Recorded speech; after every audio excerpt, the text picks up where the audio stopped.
అంటారు బైబిల్ను ట్రాన్స్లేషన్స్ లో మార్చేశారు ఆర్ కరప్షన్ చేశారు అని. అసలు ఇది నిజమా? దీనికి సమాధానం తెలుసుకోవాలంటే ముందు మీరు ట్రాన్స్లేషన్ మరియు ఆల్టరేషన్ కు మధ్య తేడా తెలుసుకోవాలి. భాష మారి భావం అలానే ఉంటే దాన్ని ట్రాన్స్లేషన్ అంటారు. మొత్తం వాక్యంలోని భావమే మారిపోతే దాన్ని ఆల్టరేషన్ అంటారు. సింపుల్ గా చెప్పాలంటే పదాలు వేరేలా ఉన్నా కానీ అర్థం ఒకేలా ఉంటే అది ట్రాన్స్లేషన్. పూర్తిగా అర్థమే మారిపోతే అది ఆల్టరేషన్. ఒక చిన్న ఉదాహరణ చూద్దాం.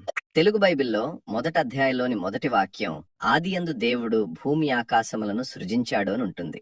అదే వాక్యం ఇంగ్లీష్ లో in the beginning God created the heaven and the earth అని ఉంటుంది. ఇక్కడ మాటలు వేరేలా కనిపిస్తున్నాయి కానీ అర్థం మారిందా? లేదు. ఎందుకంటే ప్రతి భాషకు తన సొంత వ్యాకరణం, సంస్కృతి, వ్యక్తీకరణ విధానం ఉంటుంది.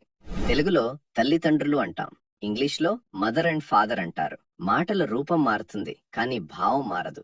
ఒరిజినల్ గా ఓల్డ్ టెస్టమెంట్ హెబ్రీ భాషలో, న్యూ టెస్టమెంట్ గ్రీకు భాషలో రాయబడ్డాయి. ఆ భాషల నుంచి అనేక శాస్త్రవేత్తలు ప్రాచీన ప్రతులను పోల్చి చూసి అర్థాన్ని కాపాడుతూ అనువాదాలు చేశారు. బైబిల్ ను అనేక భాషల్లోకి ట్రాన్స్లేషన్ చేశారు కానీ ఆల్టరేషన్ చేయలేదు.